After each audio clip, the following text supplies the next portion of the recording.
Stop. I'm Al McFarlane. Welcome to Conversations with Al McFarlane. Today is Thursday, May 5th, 2022.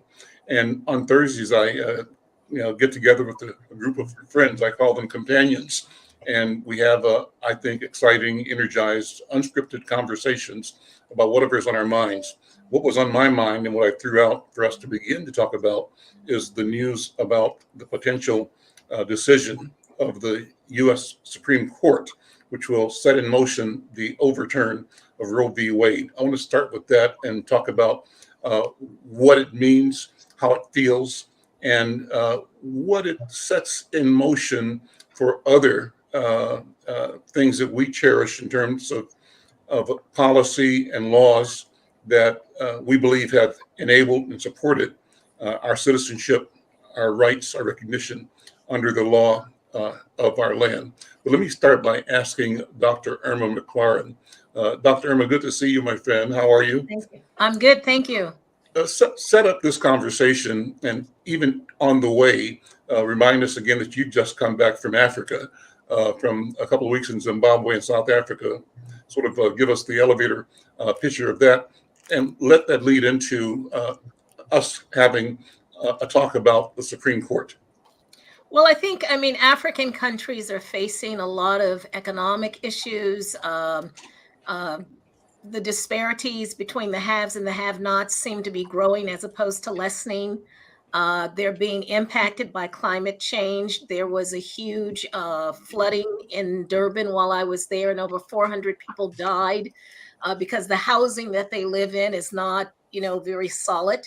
And so people are up in arms about the rising cost of public utilities and, the fact that people don't have the kind of shelter they need to protect them from the natural elements. And in Africa, climate change is real. Things are happening adversely there as a result of climate change. And so they're, that's very much on the top of mind for them. So when you come back, you see in the news that our Supreme Court is about to pivot. And the pivot, some would say, at least in my circle, is an affront to what we believe is movement in the right direction towards recognizing the rights of women to control their bodies. But it's even bigger than that. That's elemental. What do you think? I'd say two things. One, coming back, I feel as if I just stepped into a Victorian novel. Okay, that the kinds of discussions we're having about women's rights and the right to control what happens to their body seems, is definitely a regression. We're moving backwards in this country and not forward. And I'd say two things. One, people have to understand we have not ratified the Equal Rights Amendment. It's not been ratified. It's been on the books for years and years, but it's not been ratified. And two, what is happening in the Supreme Court is really taking women's control away from their body. In the Victorian era, women could not, own property unless they were extremely wealthy and had male relatives who might allow them to do that. And they were seen as property. They were just an extension, of the physical land. And now women's bodies are being treated as if they're simply incubators. And so other people get to decide what is appropriate, what is not appropriate for a woman's body, even though it's her body. And so I think we're really moving in a climate and an environment of regression. And for me, that has implications for what other kinds of rights are they going to try and erase. Jonathan, you're on the front line serving neighborhoods and community people here in Twin Cities, particularly as your leadership role at the Hallie Q. Brown Community Center. And as you saw this news develop, what ideas or thoughts came to your mind? How will this impact the lives of ordinary people that you deal with every day? And I think Dr. McClaurin covered it perfectly and encapsulated, really what this is. I favor more to dystopian future because I'm a sci-fi buff, but it's exactly right. It's Victorian, it's dystopian. But the interesting thing is, in terms of like some of the communities we serve, wealthy people are going to be able to get abortions anytime they want, and wealthy people are disproportionately white. And so the people that are most affected by this are disproportionately BIPOC communities. And so what we are doing is going ahead and creating another factor that pushes people into poverty, that goes ahead and pushes people into places of unsafety. Because during the times when abortion was banned and when it was allowed, there was not really a large difference between the number of abortions that were happening in the US. It's just that it will now be less safe. And it is the fact that we are now criminalizing people choosing their own bodies. If this was really about a moral issue, there would be health care for the mothers, for the children. It would be free to have children. There would be educational funds. There would be resources that were put forward to support mothers and their children. And we don't have that. And so that's how you know that this is more about creating an underclass, maintaining an underclass, and having a morality, for lack of a better term, being thrust upon everybody.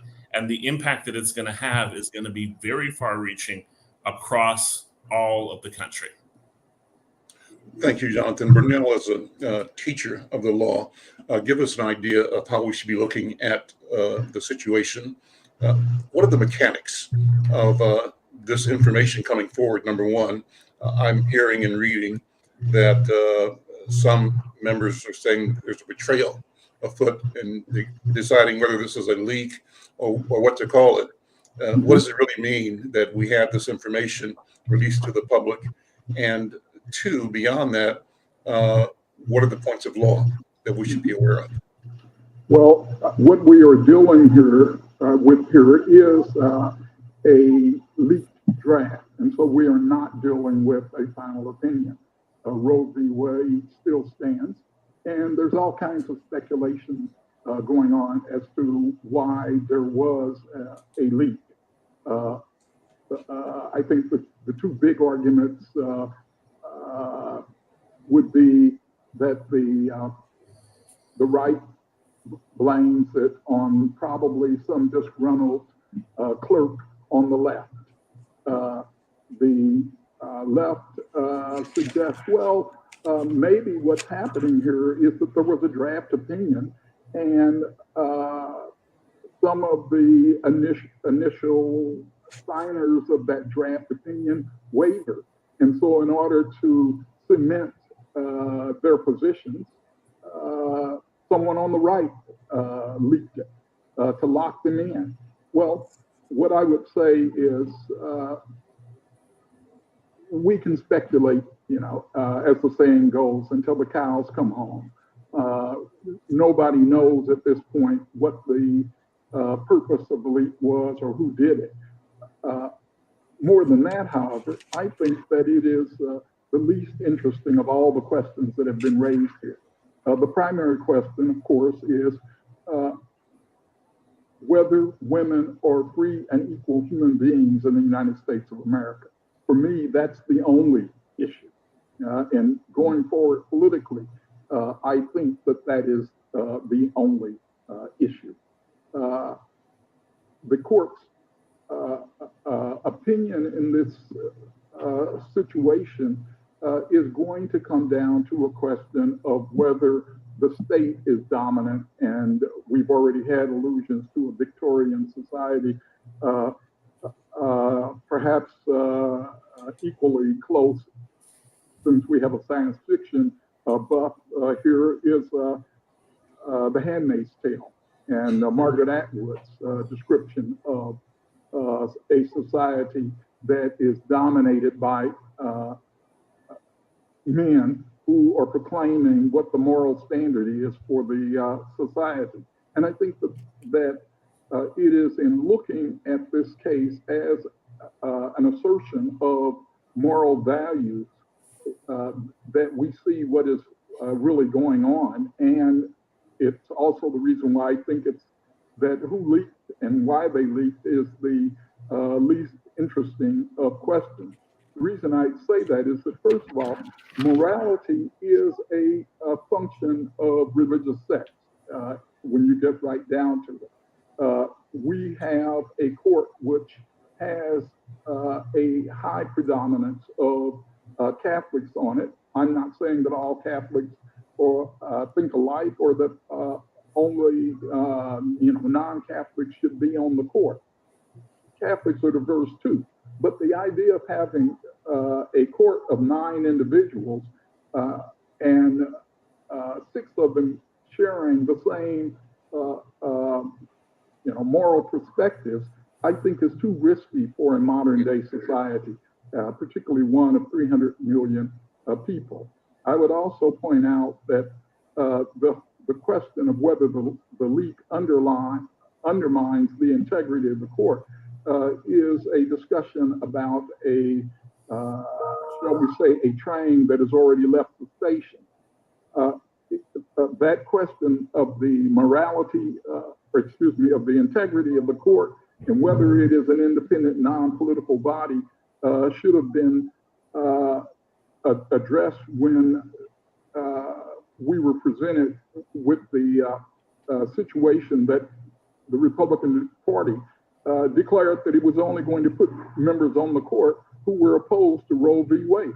It should have been addressed at the time that the Republicans decided that there would be no hearings for non-Republican nominees and denied President Obama his right to nominate an individual for the court and to have that individual evaluated through the advise and consent process. It was thrown out when the president, then President Trump, decided that he was going to form out the nomination of judges in this country to a partisan political hack group, the Federalist Society.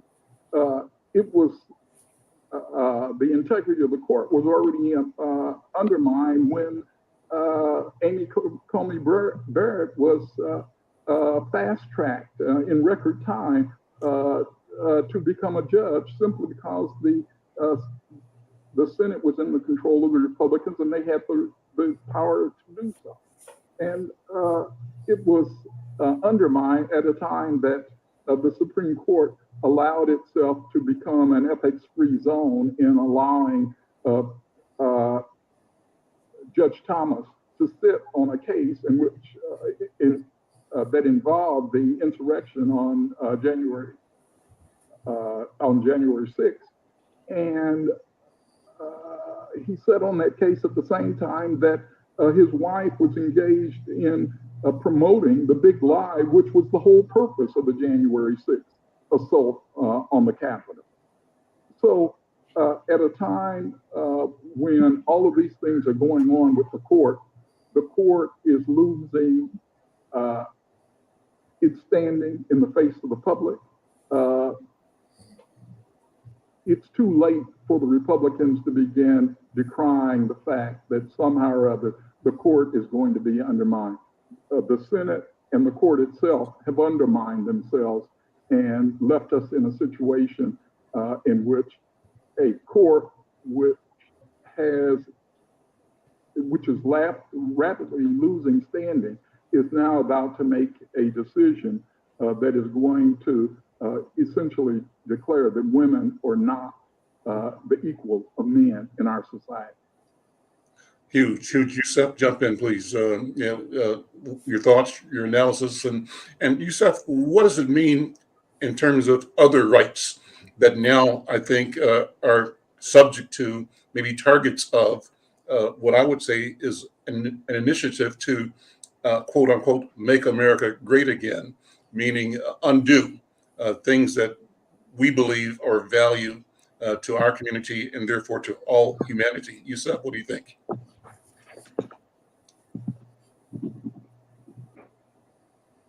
I'm not hearing you. Are you muted?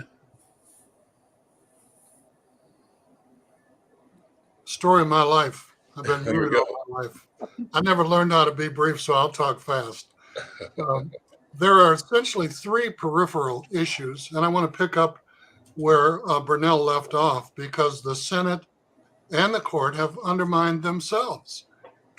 We know for a fact that they stole the last two Supreme Court appointments, Kavanaugh and Coney Barrett, while Barack Obama had more than a year left in his second term, and with only 30 days remaining in the term of then President Trump, Barack Obama forwarded the nomination of Merrick Garland, our current Attorney General, and McConnell and Lindsey Graham and others basically just ignored and dismissed it and went ahead with business as usual.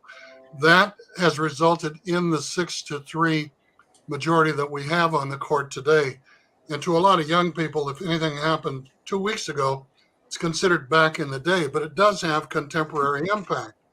That is further exacerbated, as Burnele pointed out, by Justice Thomas not recusing himself from a case in which not only was his wife promoting Stop the Steal, but encouraging the office of the president to call out the National Guard to declare martial law and to seize the voting machines in all of the states that were swing states, which Biden won, albeit by a narrow margin.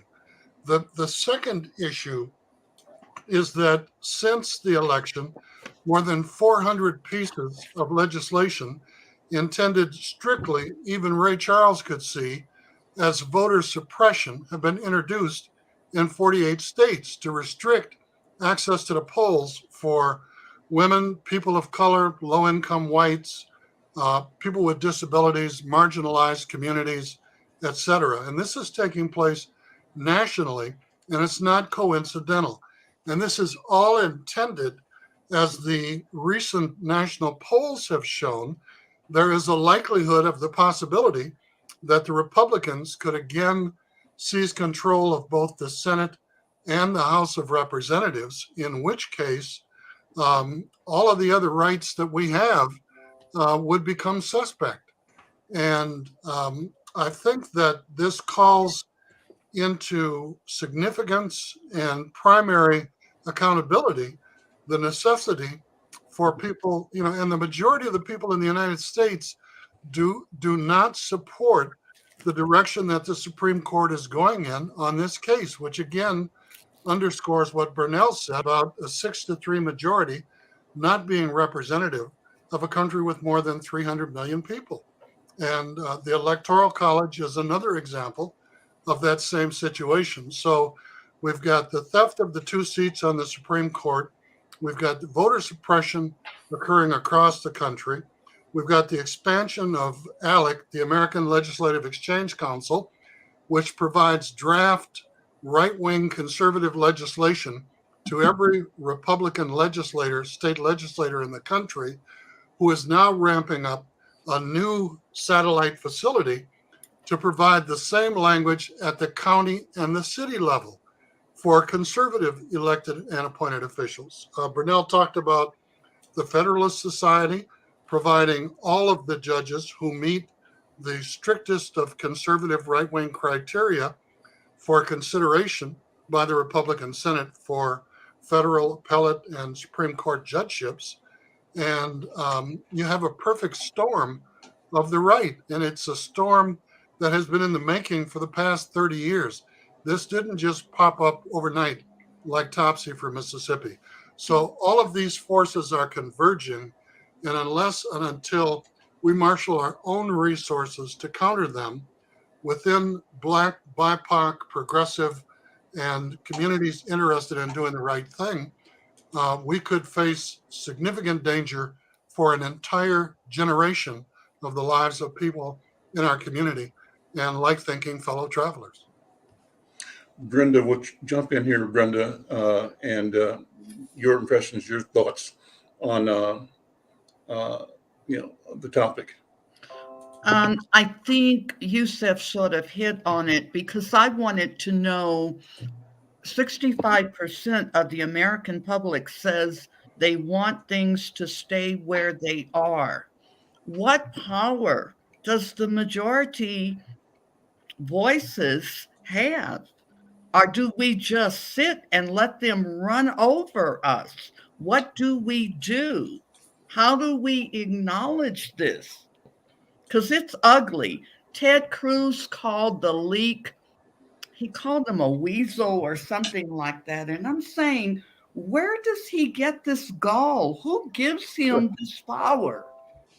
I'm baffled. I'm sorry. That's where I am. But Yusef sort of hit on what I was thinking.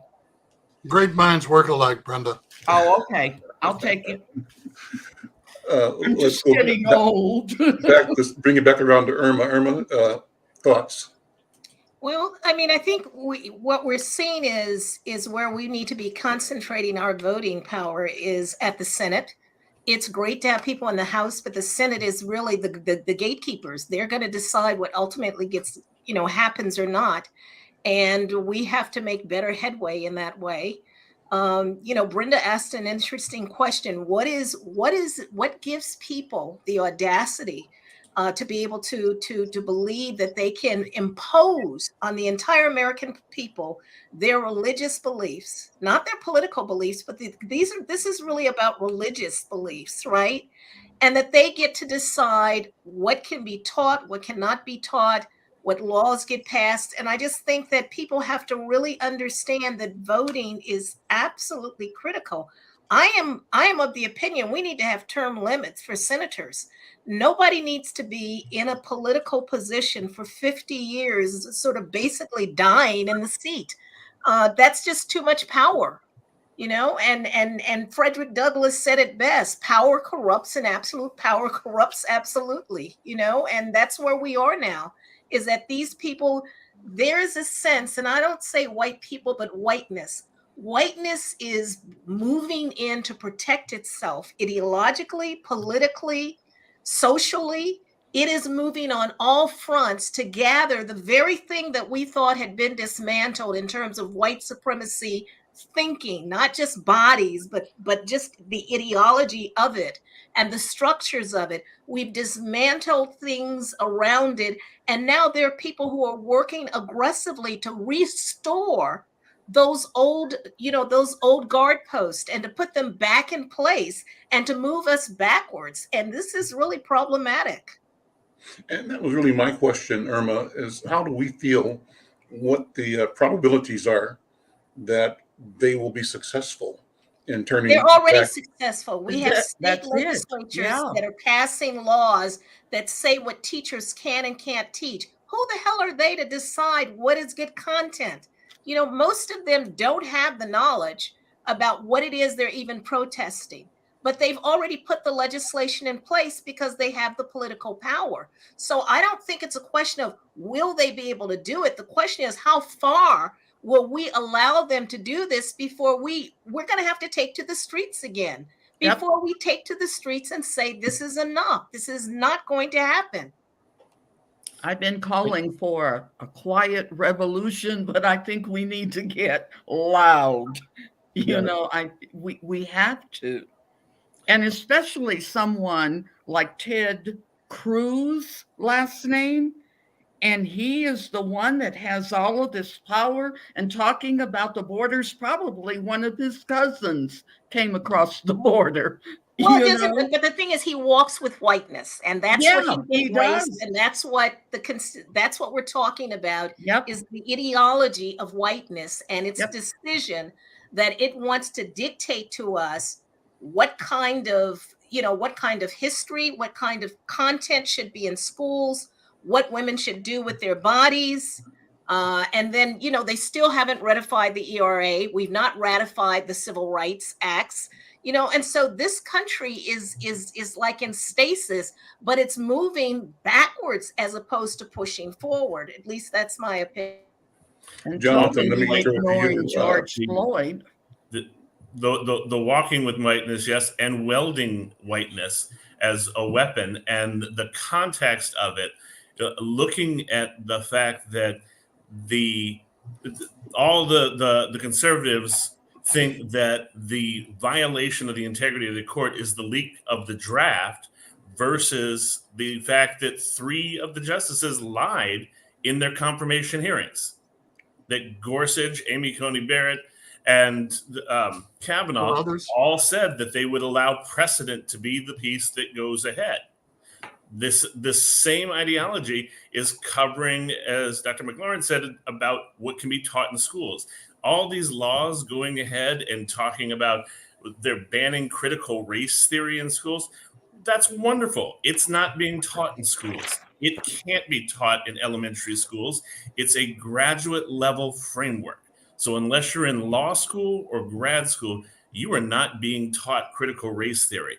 But they use that as a catch-all to be anything that disagrees with their perspective, and especially anything that highlights BIPOC history and especially Black history, because it brings to the forefront what has been done in this country, how it has been hidden away, and the truth of the matter of what whiteness has done throughout the history of America. So Jonathan, that leads to my comment, Jonathan, for you to build on. Number one, you are a sci-fi enthusiast, and I want to give you the chance to answer the question that you were asked last week. I can't remember the question, but Burnele put something to you that you were going to explain. But use that as a context to understanding the dynamics of the issues we're talking about right now. And to me, the question is always toward what end, towards what is the end game? And so 2 questions. One is, as you see it, what is their end game? That's not us, but theirs, if we can define the world that way. And then what is our end game? And I say our end game in a way to ask you to delve into this whole notion of Afrofuturism. What's the long end game for us? And I believe that long end game happens to be a long and positive end game for the biggest us possible, humanity. Jonathan, go ahead. Well, the question that was asked is, could I explain the multiverse? And yes, I can. So the multiverse is essentially different realities. It is what happens if you turn left instead of right? What happens if you don't take the path that you ended up on? You can think of it kind of like the It's a Wonderful Life, where Jimmy Stewart got to see what the world would be like without him. Right now, in both the Marvel and DC universes, you're seeing a lot of that play out, but especially in the Marvel universe, because Doctor Strange and the Multiverse of Madness opens today. And what it is alternate realities, what the world would have been like. So in this regard, you're talking about what would have happened if the South would have won the Civil War, or what would have happened if Dr. King had not been assassinated. How would the world be different? And so when you look at this, you can see that in many regards, we're facing those kind of critical points of where the world goes when something like Roe v. Wade is overturned, or where the world goes when you have corruption at this highest level. Where that leads to in the future is the need to harness the collective power. One of the fascinating pieces about Black Panther and Wakanda, that is what the reality, the alternate reality of when whiteness doesn't dominate, what the world could be like, how it would be if a country had not been colonized by white settlers, by white invaders, what the advancement. So you see in Wakanda the advancement that Black people have made without that interference. And if we're looking towards the future now, that's what we've got to focus in on. We've got to go ahead and figure out the best approach to eliminate the impact of whiteness as a negative within our society. We've got to counteract that piece that gets infused, that breeds entitlement, that breeds the ideologies around being able to decimate communities, such as what was done in the Rondo communities, to oppress other people. You can see all the impacts around us and why we're even talking about things like critical race theory, because of that fact, because people have been put into the positions of where whiteness has been allowed to control society instead of justice, instead of freedom, and instead of what's right. Yusef, you were going to say something. Well, I hate to be the bearer of bad news, but I wanted to point out that 12% of black men were walking in the white ideology in the last election and voted for President Trump. So we've got a lot of work to do in our own backyard. No question. Walking, that's why I talk about walking with whiteness, because it's not about the individual, but it's about a mindset, a worldview, a perspective. And you're absolutely right. We have to educate our own folks as well so that they're not moving in that direction. I'm thinking of Robert Frost's poem, two roads diverged in the woods, and the multi-universe is the path not well trodden. But what they're trying to do is move us on a path in a particular direction that we've already gone down. They're trying to move us backwards. And I'm just fond of saying, once the black genie is out of the box, you cannot put us back. But that does not mean that they're not going to try. That does not mean that they're not going to put obstacles in our way. And Al, you asked, what do we need to do? Resist. We have to do it politically. We have to do it formally. We have to do it subversively. We have to do it on all fronts. There is no one answer to this. We also have to go ahead and make it plain to people. That's what I was asked. That's how do we get it to the people? That's what's happening, because that 12% are under the illusion of inclusion, and they think that they are going to be able to go ahead and reap the same benefits that their white counterparts have. No, we need to, when we start talking about this, we get people who look at us as if this is conspiracy theory. This isn't conspiracy theory. It's history. It's factual. You can show the direct impacts that happen from allowing white supremacy to infect our court systems, our governments at the highest level, our corporations, and our society. Burnele, what do you think? Well, the question you put a few minutes ago had to do with what is the end game. I think it also involved what is the end game for people of color, women. What is the end game that the opposition is attempting to push? I simply want to suggest that the situation we find ourselves in today is one in which the opposition has already lost the demographic battle and the intellectual battle. That's why things are so heated today. That's why there is a sense that a rollback is being attempted. If in fact the right had credible positions, they would not need to undermine democracy, because the individuals in the democratic society would choose those viable positions. They would see that they're going to be rewarded by that. But that's not what has been happening. With respect to all of the big issues over the last 50 years, the right has been on the wrong side of those issues. Social Security, health care, a living wage, the equality of women and their ability to enter into the workforce, family leave. Every issue that has come up that the left has argued for is an issue that we either have or we are closer to getting today than we were 25 or 30 years ago. That is what has energized our court and its right-wing majority. They recognize that demographically and intellectually the battle has been lost, and the only solution they have is, okay, let's simply jerry-rig the system. Let's get rid of the voters who who disagree with us. Let's have a system of pseudo-democracy in which we lock in minority views because we know that in places outside of cities, essentially the view is not going to be a favorable one for us. And so we emphasize a political system that has basically a rule base.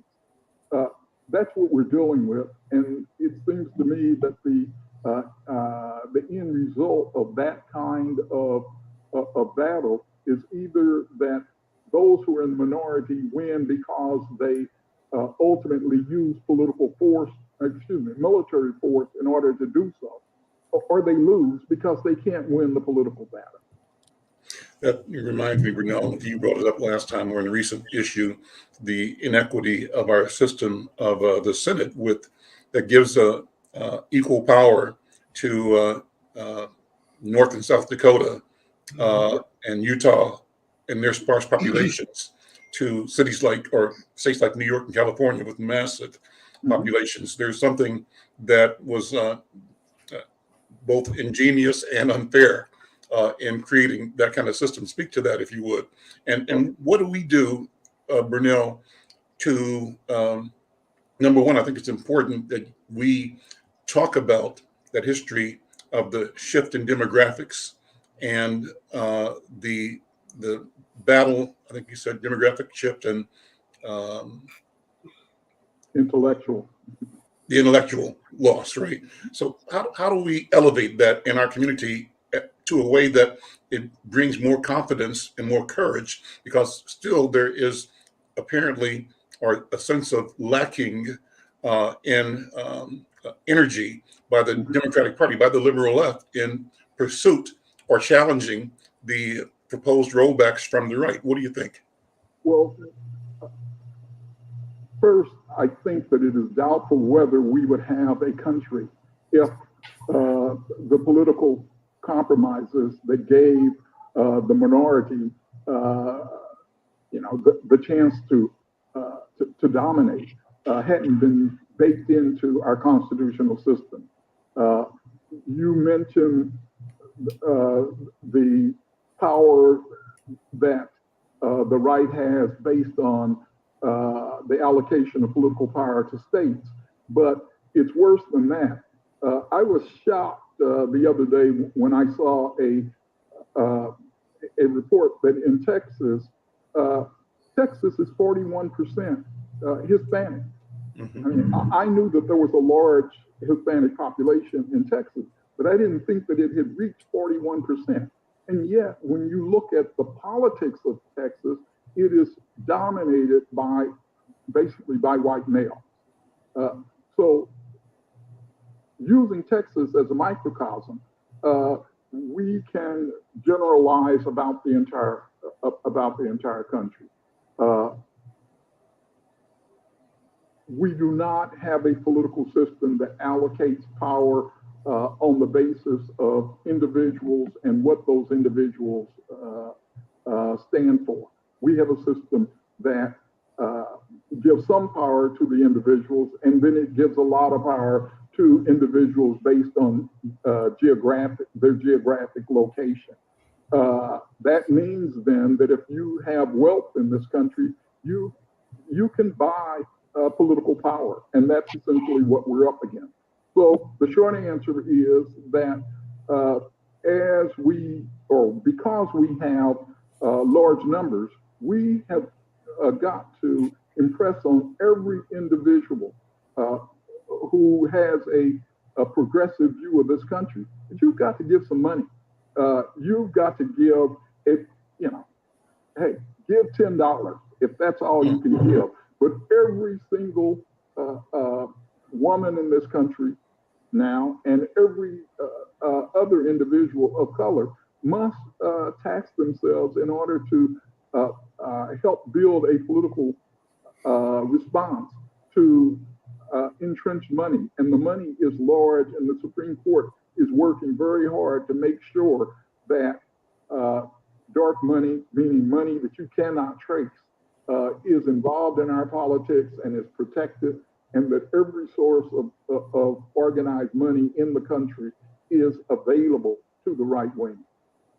Irma, in our community, we have our internal discussions about who the real beneficiaries of affirmative action and progressive politics and public policy actions and decisions have been. And as often not, we say that the great beneficiary is white women, even though the victories that they reap come on the blood, sweat, tears, and shoulders, the activism of we, the descendants of the enslaved and other people of color. And so my question is, as we see the developing broad concern of women in general, are we looking at a way to connect their personal specific interest to the interest that we have always brought forward, from my point of view, from the Black community, interests that are inclusive and expansive, not narrow, and that we know from history have benefited others as much as or more than they benefited us. But we have said that's the right direction, because eventually we'll keep changing, the community, the society towards a more humane and more real embrace and living out the democratic potential that we are part of. Irma, what do you think? Is this a chance for white women to be re-engaged with the Black community or not? Are these two separate streams? What do you think? Al, I'd like to be hopeful, but this is not a new question. Okay. Mm-hmm. This is the question that gave rise to the Third World Women's Organizations. This is a question that gave rise to the Black women's organizations within the feminist movement, as people started to siphon off. Because what was happening is that while everyone sort of theoretically agrees with King's, statement that we are all caught in webs of mutuality, that's not how people practice their politics. We've seen this now.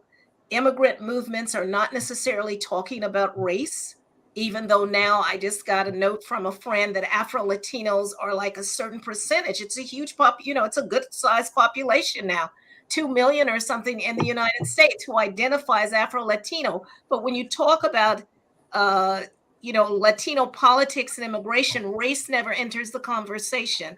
We're having the same thing with LGBTQIA movements, in that once the same-sex marriage law was passed, it was like there was no attempt to try and then connect what happens in that with other kinds of rights. All of these people, white women, LGBTQIA, people should be fighting for the ratification of the ERA and the civil rights recertification things, but that's not what's happening. And this is not new.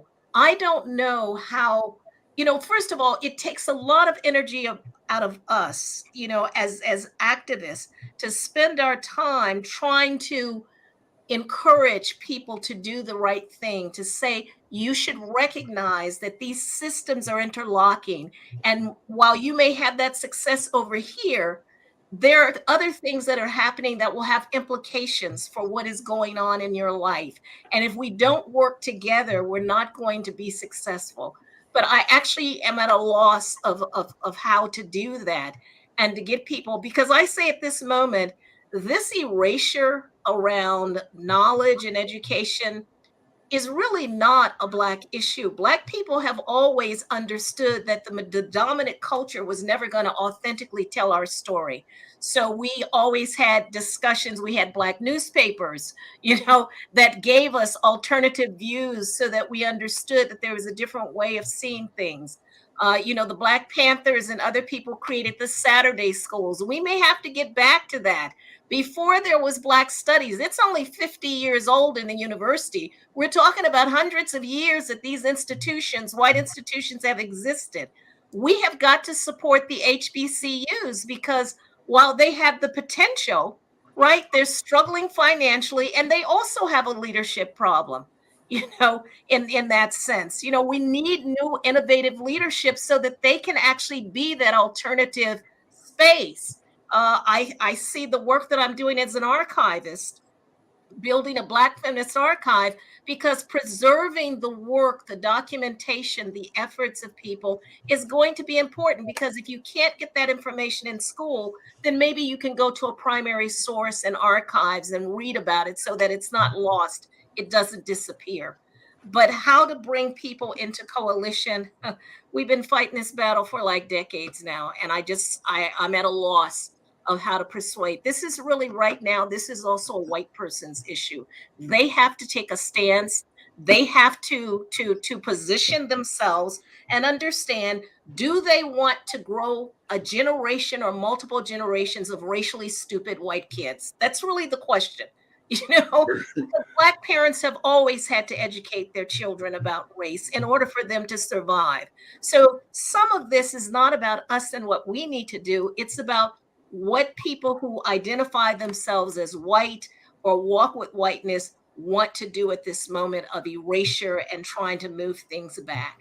And if we say that we will walk and support Roe versus Wade, because even with Roe versus Wade, Black women have been criminalized for what happens with their bodies, even with Roe versus Wade being in place.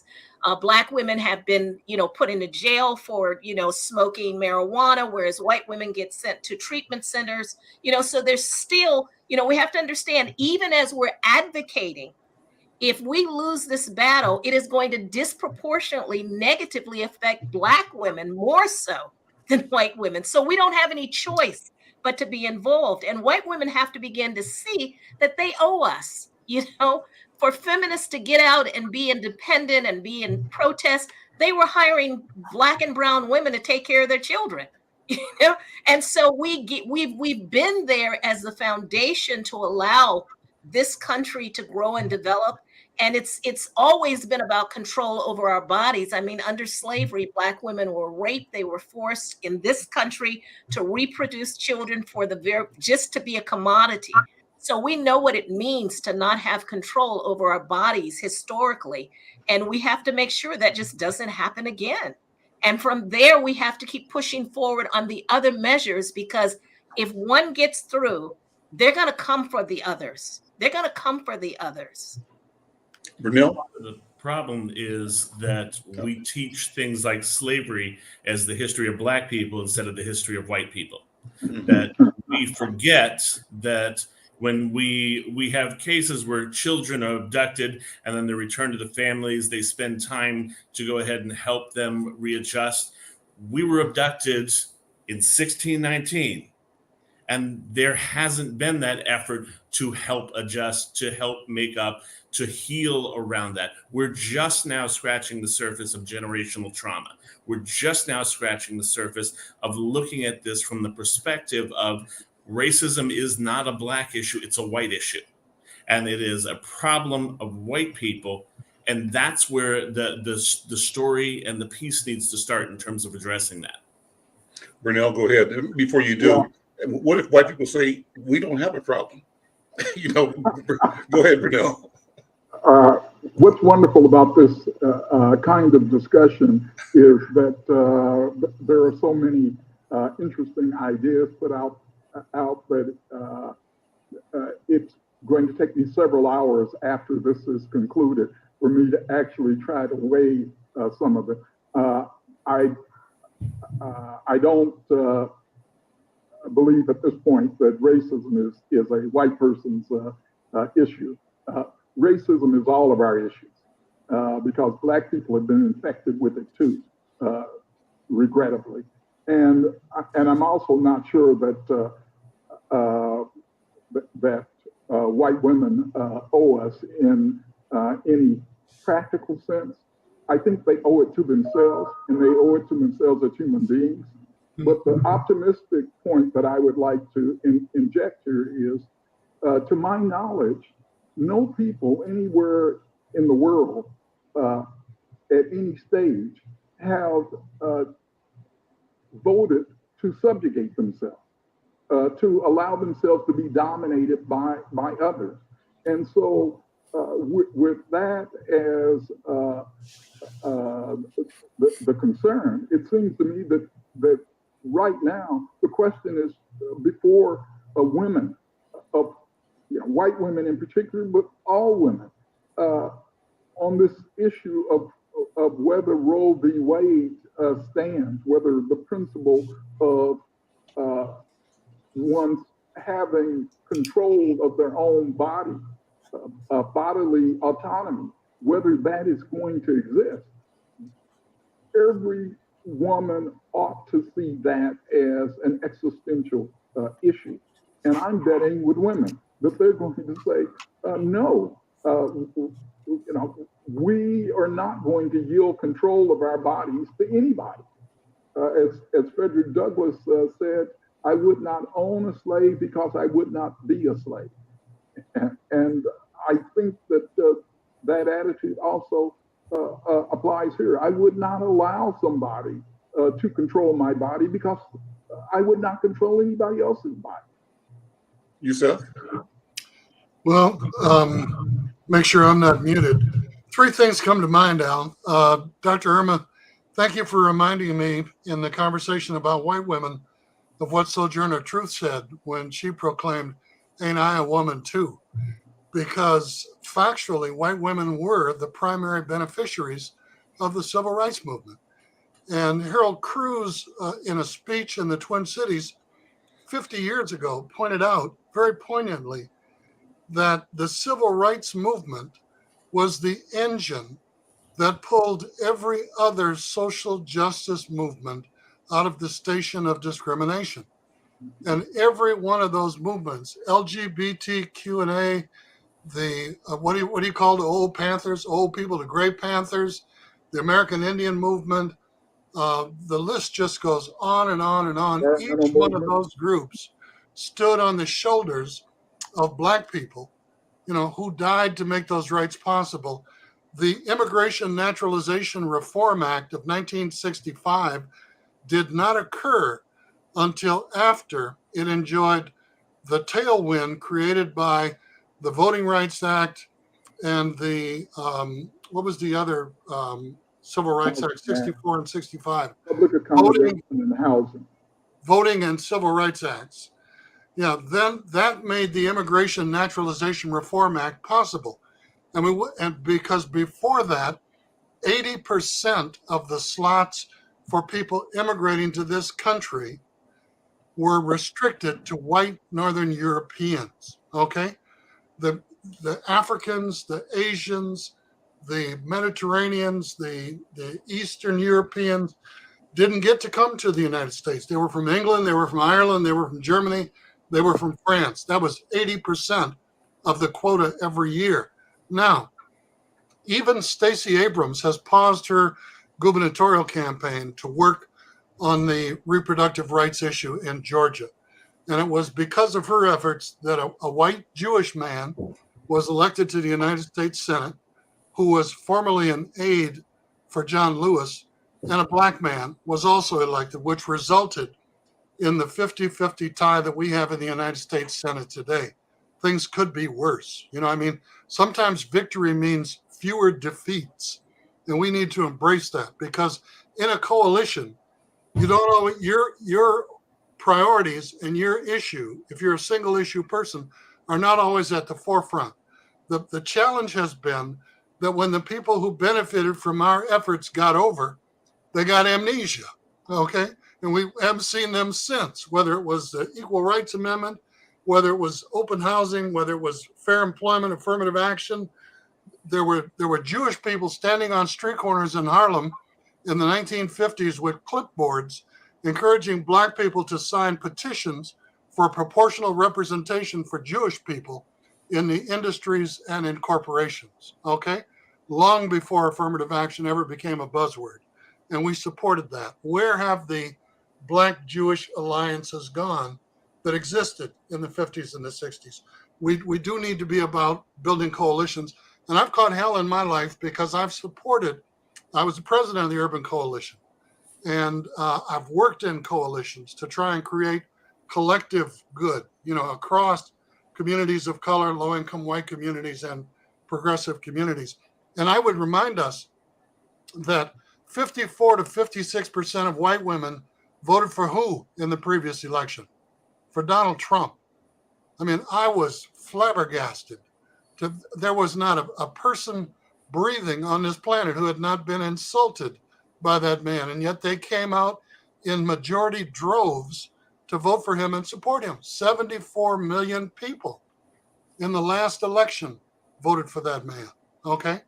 And so we've got a big job to do, but we need to do it seriously. We need to do it soon, and we need to do it continuously, because there is no other group that has been as resilient as we are. And we have to call on that resilience, on that legacy, on that history, and get our folks together so that we can, remember, sometimes victory means fewer defeats. Okay. And we have clearly got to suffer fewer than we have enjoyed as of late, or it's going to be an indictment against the future of our community. This is serious as cancer. Let's do a 30-second round. We're at the end of the hour, pretty much. This is really a great, great conversation. I've done my wanted Go ahead. Dr. Irma and Jonathan and Brenda to give a final reflection. And, Irma, to you, I would ask again, what's the strategy on the issue of our support for women's rights and the meaning of our relationship with white people and others who benefit from our vision, our work? I would say that we're at a precipice now, and that we need to be able to, we've always had resistance, and we need to be able to continue to perpetuate that, and just keep moving forward. That's all we can do. And to work together. That is the only solution that's going to help us, is to work collectively. Jonathan, what are your thoughts? I would say first, Burnele, there's your group of people who voted to subjugate themselves. Everybody who voted for Donald Trump.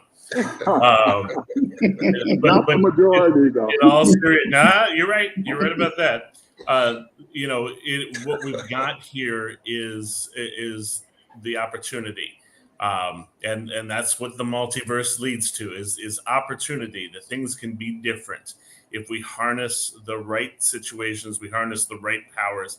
We take our collective energies and focus in on addressing. I'm hoping that all of these issues that are at the forefront right now galvanize the community to get out, to take to the streets, to protest, to go ahead and organize around voting and recognize the power of that and make a change for this world. Brenda, what are your thoughts? I go back to the interview you did with Minneapolis Sailing Center, in the fact that the executive director said this used to be a wealthy sport and exclusive for wealthy whites, and he's opening the door. He said, it's time to change this mindset. And if they are willing to step up and open up opportunities for young people, especially, who was like me. I wrote it in the article. I looked at the yachts and everything, and I said, that's their world.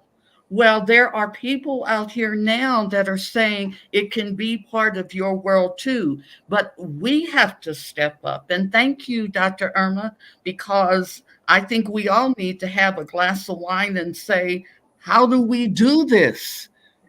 How do we get this information to the right people and get apathy out of our communities across the country, not just in Minneapolis? That George Floyd Square should have started a long time ago. Burnele, 30 seconds, and then tell us what you're reading to close it out. We'll go ask about what's on your bookshelf right now for each of us. I've been saying for several weeks that I'm reading Higgins' book, The Sum of Us, economic analysis of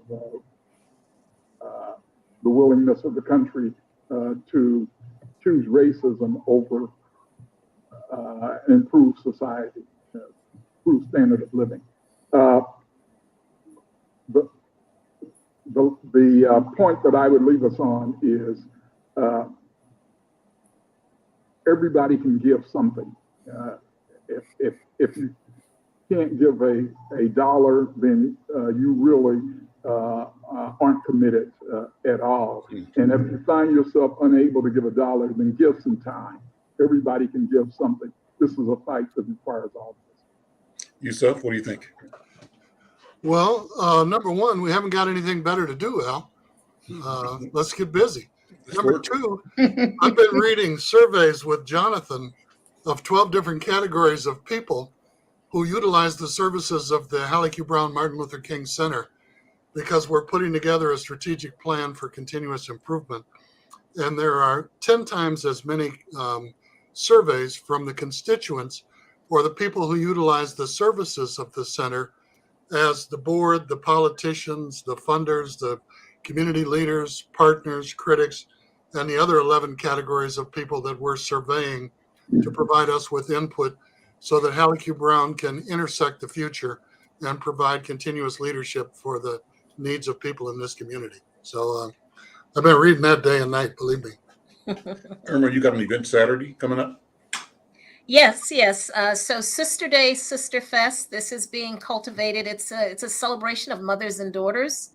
You can find it. It's www.sisterfest.com. I put it in there, and then you can register. It's free. And it's a conversation among some Black women about our relationships to ourselves and, to our mothers and to our daughters as well. And so hopefully it's just the beginning.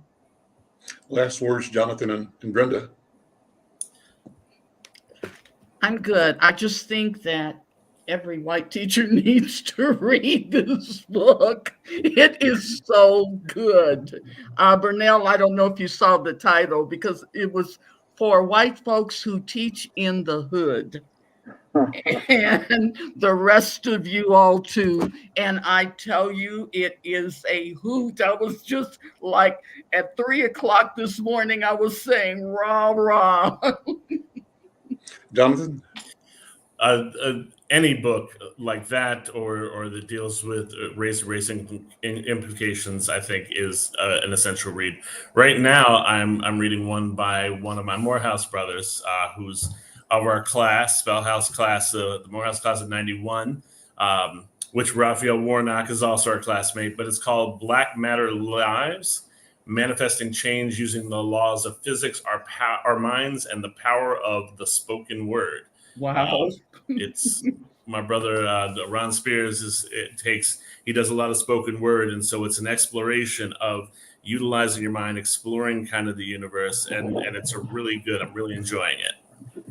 Listen, great conversation. Thank all of you for being here. I love this time. We'll see you again next week. I'm Al McFarlane. Take care. Go have your wine, Dr. Irma. Hi, everybody. Bye-bye. Thanks.